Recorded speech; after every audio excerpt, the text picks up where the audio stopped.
Bonjour à tous, ou rebonjour. Nous revoici dans le musée Miskatonic.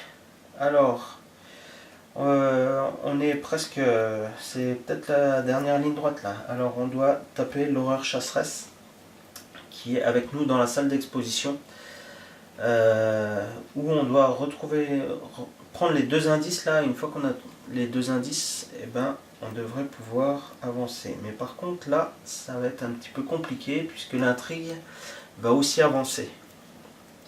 Alors, on va essayer de l'avoir au plus vite. Moi, j'ai fini mes actions. Elle arrive en jeu. L'horreur chasseresse. Et donc, étant donné que j'ai fini mes actions, c'est à elle de jouer. Elle m'inflige des dégâts. Alors, elle m'inflige un dégât physique et un dégât mental. Alors, 2, 3, 4, 5, 6. 1, 2, 3, 4, 5. Alors, si je subis encore un dégât mental, je suis pas bon du tout. Si je subis 2 dégâts physiques, je suis pas bon non plus du tout. Alors, fin des actions des ennemis, phase de ressources pour moi. Infliger 2 dégâts, attaque surprise, infliger 2 dégâts à un ennemi incliné dans votre lieu. Non, il est redressé. Je subis pas, je prends une ressource. 1, 2, 3, 4, 5, 6, 7, c'est bon, ma main fait 7, je fais avancer. Donc là, on fait avancer l'intrigue. Ah ben voyons.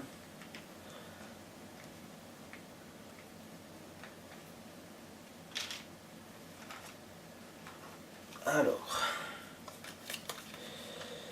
la créature n'abandonne pas, vous poursuivant à travers le musée. Placez une fatalité sur l'horreur chasseresse si elle est en jeu. Si elle n'est pas en jeu, gna gna gna gna gna gna. Hop. Alors, une fatalité. Si l'horreur chasseresse n'est pas en jeu, cherchez dans le deck de rencontre, dans le pile de défauts de rencontre. Gna gna gna. Et ça c'est fait. Tout ça c'est fait. Alors après, dans chaque ombre, la créature du musée devient plus grosse et plus terrifiante à chaque seconde qui passe. Son corps glisse d'ombre en ombre. Chaque coin de chaque pièce a une cachette potentielle pour l'horrible bête. Forcez, quand l'horreur chasseresse entre en jeu, attachez-lui engendré par l'ombre ou ajoutez une ressource à cette dernière si elle est déjà attachée. Ouais. Pas la même carte que ça. C'est la même, on dirait. Ok. Donc là c'est pareil. Donc on fait au-delà du voile. Alors à la renfort, mettez au-delà du voile en jeu dans votre zone de menace s'il n'y a aucun exemplaire de cette carte dans votre zone de menace. Il n'y en a pas. Forcez, s'il n'y a aucune carte dans votre deck, subissez 10 dégâts et défaussez au-delà du voile.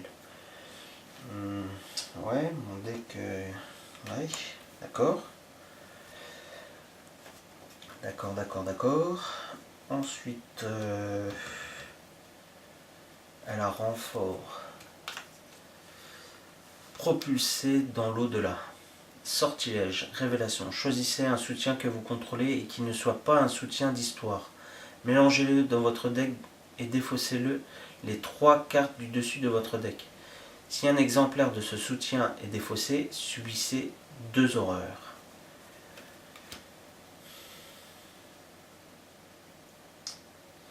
Alors, un soutien.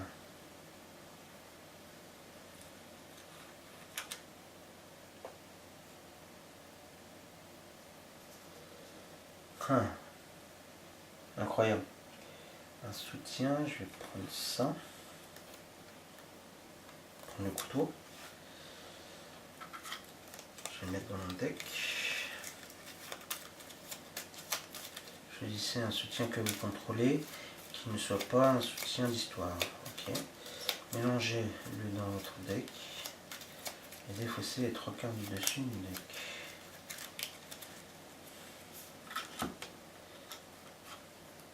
Une. Oh purée, c'est pas vrai. Je l'ai eu.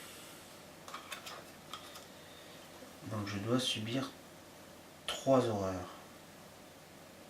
Deux horreurs. Et ben, 2 horreurs.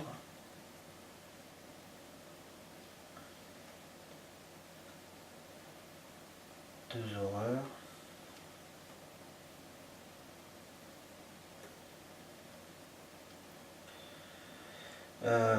Bah ouais, je vais les mettre sur lui parce que si je défausse lui, je vais me taper une pierre tombale en plus.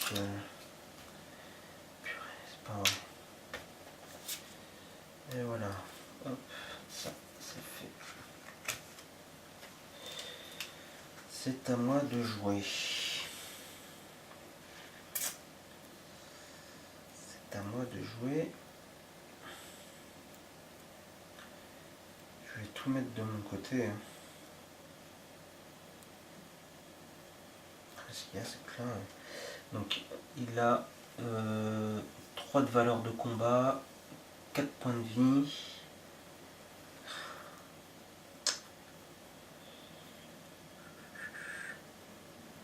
Ça va être compliqué.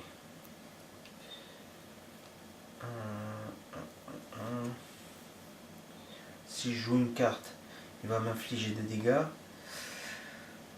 Si je joue pas de carte, je pourrais pas spécialement le taper. Si je peux utiliser une ressource pour alors j'ai 3 de valeur de combat.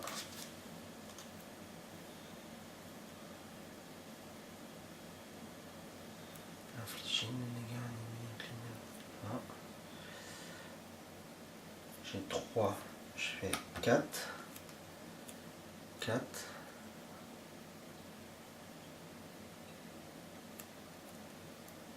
4, 4, 4, 4.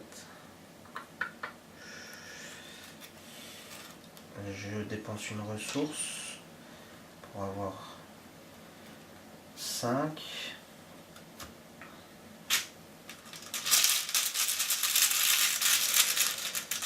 5. Première action. 5 moins 2.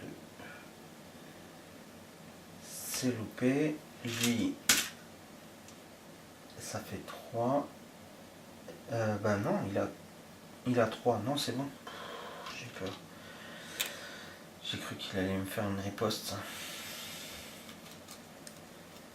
Ah,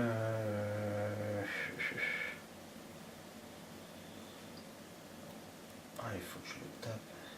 Il n'y a pas à changer de caractère. Une action.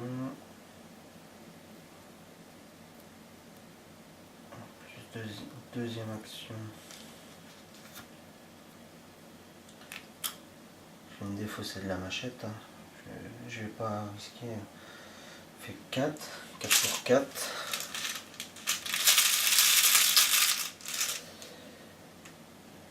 2. C'est foutu. Il m'inflige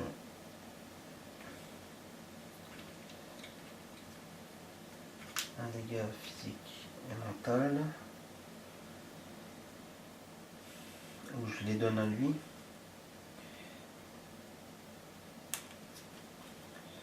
Je le sens pas bien. Hop. On va dire que lui, je le défausse.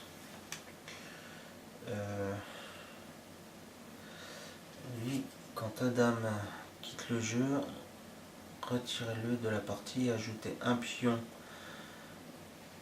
pierre tombale à la réserve du chaos pour le reste de la partie. De la campagne. Pour le reste de la campagne. Je vais faire une pause là, je vais chercher le pion chaos et je reviens. A tout de suite.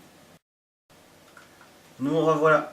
J'ai été chercher le jeton pierre tombale. Hop, ce qui fait qu'il y en a 2. Ça s'est défaussé. C'était ma deuxième action. Troisième action. Troisième action.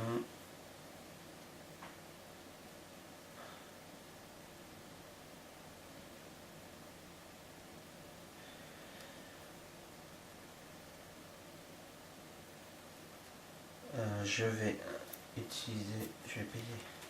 Ah, je vais faire ça. Payer 2 pour jouer insaisissable, rapide, à jouer uniquement lors de votre tour. Désengagez-vous de l'ennemi et déplacez-vous vers un lieu révélé sans ennemi. Donc en fin de compte, je vais revenir là. Et ma deuxième et ma dernière action, je vais me déplacer.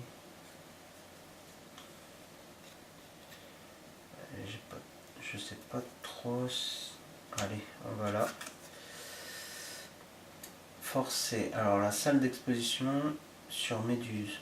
Après avoir échoué à un test de compétence pendant que vous enquêtiez dans ce lieu, défaussez un soutien que vous contrôlez. De manière, c'est juste pour me donner de l'air, pour l'horreur chasseresse. Donc moi j'ai fini mes actions.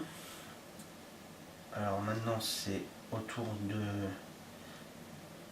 Ah, donc il faut que je révèle un pion KO.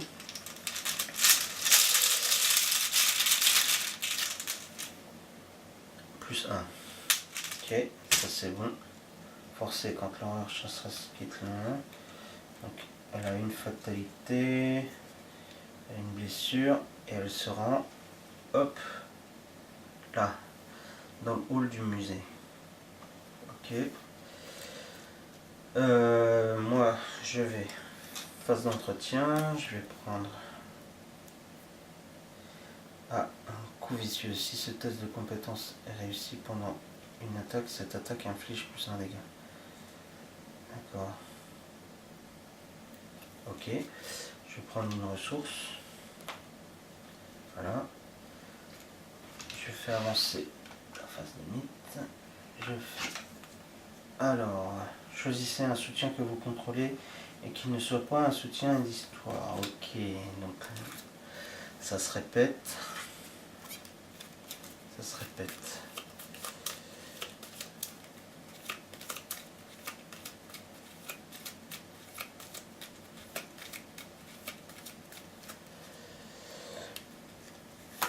Une carte, 2 cartes, 3 cartes.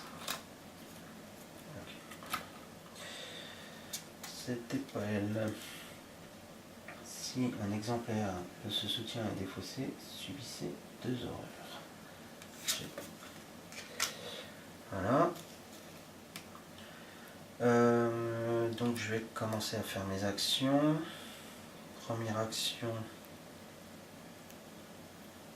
J'aurais bien voulu. Première action. Je vais me mettre le flic en patrouille. 1, 2, 3, 4. Voilà. Première action.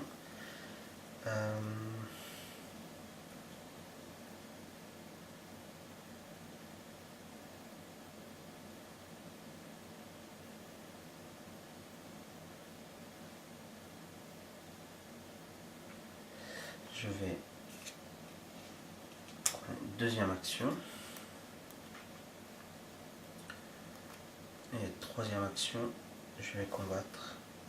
Donc j'incline le flic en patrouille pour infliger lui un dégât.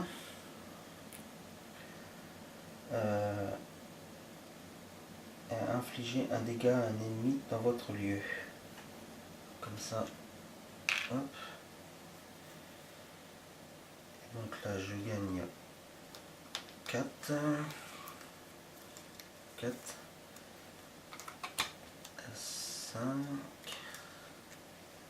5.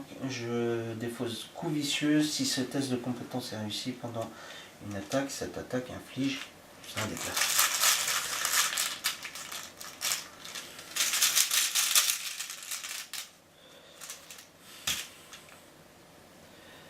moins 1. Moins 1, moins 3 à la place si l'horreur chasseresse est dans votre lieu. C'est loupé. J'ai loupé mon test. J'ai loupé. Donc il a riposte. Il m'inflige un dégât. Un dégât physique. Et un dégât mental. 1, 2, 3, 4, 5, 6.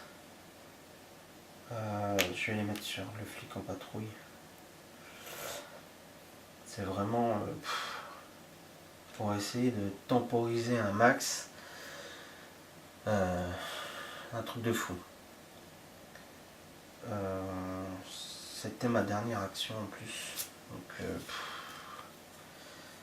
je pense que là les carottes sont cuites, comme on dit. Donc lui, l'horreur chasseresse va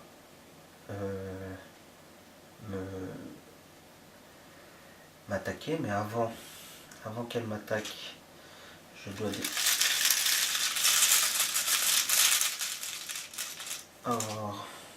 alors, si un symbole est révélé, redresser l'horreur chasseresse.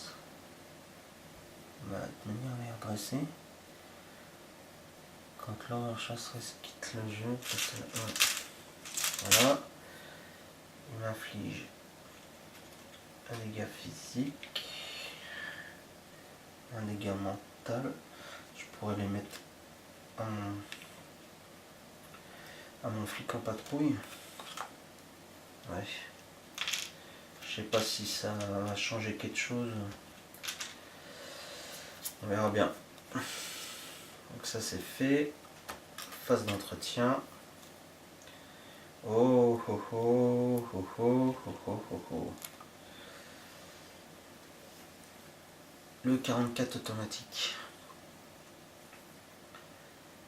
Alors, on va faire avancer vite. Hop.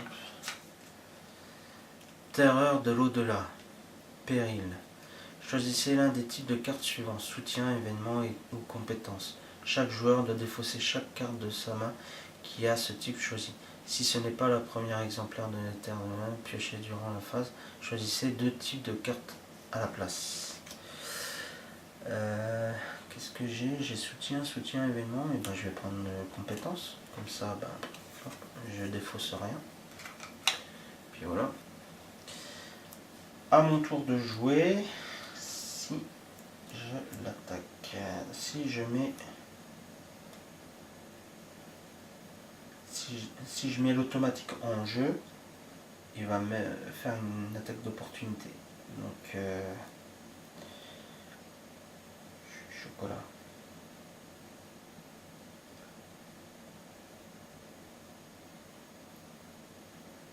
Je vais... Alors il a 3 points. Ouais, je vais faire ça. Je vais l'attaquer comme ça à main nue. C'est le baroud d'honneur.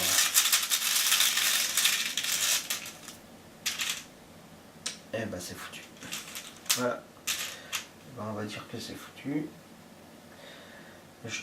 La tête de mort fait que je suis mort. Que dire de plus? Là je peux pas faire avancer ça non plus. Donc voilà, j'ai même pas de conclusion, puisque les conclusions sont si je fais avancer l'intrigue ou l'acte. Et là, si aucune conclusion n'est si aucune conclusion n'est atteinte, tous les investigateurs ont abandonné ou ont été vaincus. Quoi que fût la créature dans le musée, vous n'avez eu ni la volonté ni l'équipement nécessaire pour le détruire. Il semble que vous deviez abandonner tout espoir de retrouver le Necronomicon. Malgré tout, d'autres personnes comptent sur vous. Rassemblant votre courage, vous vous préparez pour votre prochaine tâche. Dans votre carnet de campagne, indiquez que l'investigateur n'a pas réussi à trouver le Necronomicon. Chaque investigateur reçoit un total de points d'expérience égal à la somme de la valeur de victoire X des cartes qui se trouvent dans la pile de victoire. Et voilà. Donc on va bien voir si je le refais, si je refais le scénario là ou quoi, je sais pas. Dites-moi ce que vous en pensez. Si je m'excuse d'avance si j'ai fait des erreurs, oui j'en ai fait, ça c'est sûr. Je m'en suis rendu compte à certains moments. Je m'en excuse. Et je pense que Phil aura bien un petit mot à dire sur la partie. Les petits trucs que j'ai pas suggéré ou quoi. Après, dites-moi si vous voulez que je continue dans l'aventure ou si je dois recommencer ce scénario. Je vous mettez un petit commentaire, un petit pouce bleu, ça fait toujours plaisir. Je remercie mes abonnés qui sont de plus en plus nombreux, c'est super cool. Franchement, ça fait trop plaisir. Et puis, ben, je vous dis à bientôt. Bon jeu à tous et ciao ciao.